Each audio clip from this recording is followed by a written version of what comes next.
11 Jewish community centers across the country were hit by another wave of bomb threats on Monday. It was the fourth wave of nationwide bomb threats against JCCs in the last 5 weeks. In total, 69 threats have been reported against 54 JCCs. Meanwhile, at a cemetery in University City, Missouri, the grave sites of more than 100 Jews were vandalized over the weekend. The Southern Poverty Law Center has revealed the number of anti-Muslim groups in the United States tripled last year, from 34 in 2015 to 101 last year. The Southern Poverty Law Center and other groups have said hate groups have been energized by the candidacy and then the election of Donald Trump. In recent weeks, Trump has faced increasing criticism for failing to denounce anti-Semitic and anti-Muslim threats. Well, on Tuesday, President Trump briefly addressed the recent wave of anti-Semitic threats after tremendous public outcry that he hadn't. His comments came after he toured the National Museum of African American History and Culture in Washington, D.C. The anti-Semitic threats targeting our Jewish community and community centers are horrible and are painful and a very sad reminder of the work that still must be done to root out hate and prejudice and evil. President Trump's reading of that statement came less than a week after he chastised Jewish reporter Jake Turks for asking about the recent bomb threats at President Trump's news conference. What we are concerned about, and what we haven't really heard being addressed, is an uptick in anti-Semitism and how the government is planning to take care of it. There's been a report out that 48 bomb threats have been made against Jewish centers all across the country in the last couple of weeks. There are people who are committing anti-Semitic acts or threatening to. You see, he said he's going to ask a very simple, easy question. And it's not. It's an important. It's not a simple question, not a fair question. Okay, sit down. I understand the rest of your question. So here's the story, folks. Number one, I am the least anti-Semitic person that you've ever seen in your entire life. Number two, racism, the least racist person. In fact, we did very well relative to other people running as a Republican. Quiet, quiet, quiet.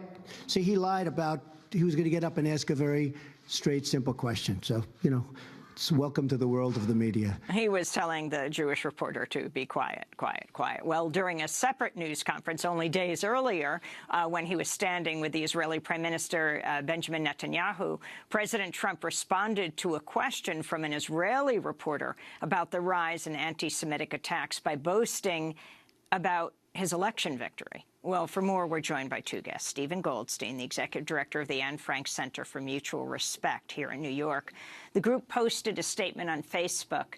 Mr. President, you're too little, too late. Acknowledgement of anti-Semitism today is not enough.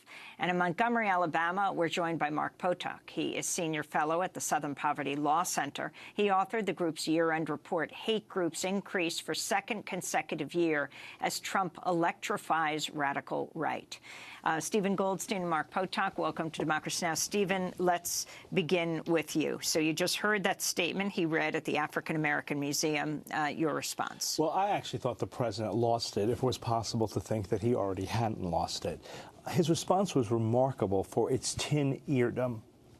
This president said absolutely nothing over the weekend when Jewish grave sites were desecrated. He said absolutely nothing about bomb threats, and he refused even to include Jews in the Holocaust. Then all of a sudden... You mean the World Holocaust Day? Exactly. He did not cite Jews as Amy, astonishing, astonishing. Then all of a sudden, he wakes up on a Tuesday, decides to give a speech, which, by the way, he read with all the sincerity of a bad method actor. And this is a president who really knows how to speak with passion when he wants to.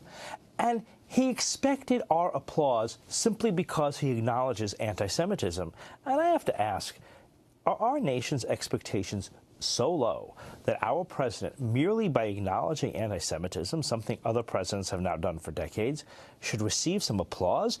And worse yet, his spokesperson, Sean Spicer, yesterday chastised my organization for not applauding and be grateful for the president's remarks. It's unbelievable. It was as if little crumbs of condescension were being thrown my organization's way. remarkable tin-eardom and remarkable prejudice coming from this administration. I want to see if we have this clip of the reporter who asked the question yesterday. This is CBS News Foreign Affairs and White House correspondent Margaret Brennan questioning White House spokesperson Sean Spicer. Sean, I want to give you a chance to respond to something because I think that the president's remarks and your clarification about where he stands on anti-Semitism is clear. But after that statement was made by the president, the Anne Frank Center released a pretty strongly worded one, saying that these remarks, while well received, are a Band-Aid on the cancer within the Trump administration, saying that there is, whether blessed or otherwise, a sense of xenophobia within this administration. Yeah, I think look, the president has made clear since the day he was elected, and frankly going back through the campaign, that he is someone that seeks to unite this country. He has brought a diverse group of folks into his administration, both in terms of actual positions and people that he has sought the advice of. And I think he has been very forceful with his denunciation of people who seek to attack people because of their hate, because of their religion, because of their gender, because of the color of their skin. And it's something that he's going to continue to fight and make very, very clear that he has no place in this administration. But I think that it's ironic that no matter how many times he talks about this, that it's never good enough. Today, I think, was an unbelievably forceful comment by the president as far as his denunciation of the actions that are currently targeted towards Jewish community centers. But I think that he's been very clear previous to this that he wants to be someone that brings his country together and not divide people, especially in those areas. So I saw that statement. I wish that they had praised the president for his leadership in this area, and I think that hopefully as time continues to go by, they recognize his commitment to civil rights, to voting rights, to equality for all Americans. So that was Sean Spicer at his White House press briefing. Stephen Goldstein. That was insane. Sean Spicer is living in a parallel universe. First of all, admonishing us that we should praise the president. Are we supposed to salute this president? And as far as the words of the president being good enough, who says that to an oppressed community, that our words should be good enough? They simply cannot relate to anyone who looks like themselves. And as far as this president repeatedly calling out anti-Semitism, let alone Islamophobia, racism, sexism, he never speaks about it. So I don't know what script Sean Spicer was reading from, but it was not a script from reality. Also yesterday, our other guest's organization was raised when the CBS News Foreign Affairs White House correspondent Margaret Brennan also questioned Spicer on Tuesday. Southern Poverty Law Center said that the number of anti-Muslim groups in the U.S. has tripled between 2015 and 2016 during the time of the campaign. Is this message within the administration, anti-Semitism is not allowed, xenophobia is not allowed, anti-Muslim sentiment within the administration, has the president been forceful about that particular issue?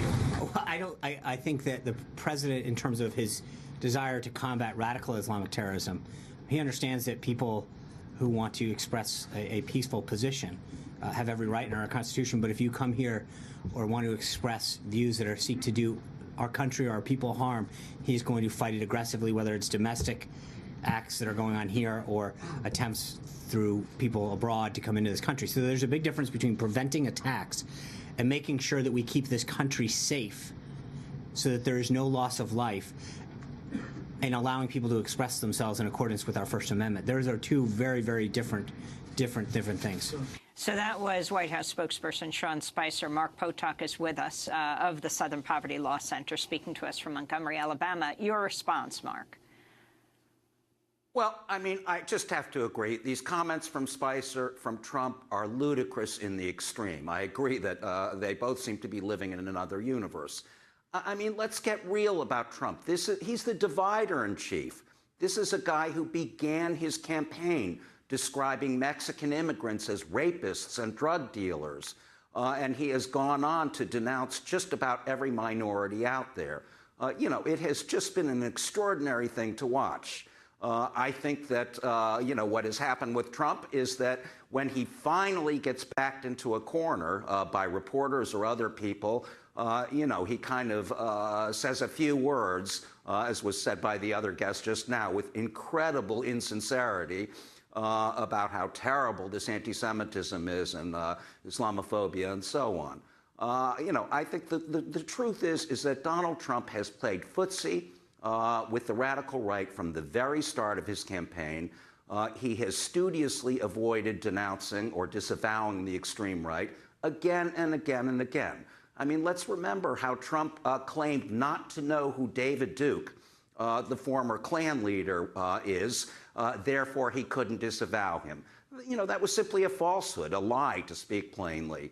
He knew perfectly well who Duke was. In fact, in 2000, Trump wrote an essay in the New York Times saying why he was dropping his bid for the presidency on the Reform Party ticket, because Duke was associated with the Reform Party and Trump couldn't have anything to do with him. So this is all a word game with an awful lot of falsehoods being sprinkled around. We're going to break. When we come back, I want to ask you about what you wrote. The radical right was more successful in entering the political mainstream last year than in half a century. We are speaking with Mark Potok of the Southern Poverty Law Center, as well as Stephen Goldstein of the Anne Frank Center here in New York. Stay with us.